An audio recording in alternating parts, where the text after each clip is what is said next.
আসসালামু আলাইকুম।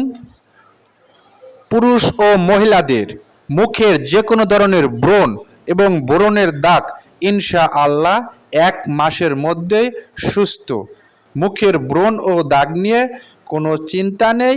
মুখের ও ব্রণ অনেক সময় দেখা যায় পার্লারে অনেকবার মুখ ম্যাসেজ করার কারণে বা অনেক সময় সৌন্দর্য বর্ধনের কারণে বিভিন্ন ধরনের ক্রিম ব্যবহার করে মুখে ব্রণ তৈরি হয়। এই সব ক্ষেত্রে ব্রণ হওয়ার পরে ব্রণ পেকে যায় এবং স্পট পড়ে যায়।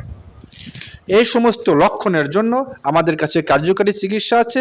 ইনশাআল্লাহ ব্রণ সেরে যাবে এবং ব্রণ হওয়ার কারণে যে স্পট বা দাগ হয়ে গেছে দাগটাও সেরে যাবে ইনশাআল্লাহ। 1 মাসের মধ্যে মুখের ব্রণের দাগ চলে যাবে। প্রয়োজনে যোগাযোগ করুন।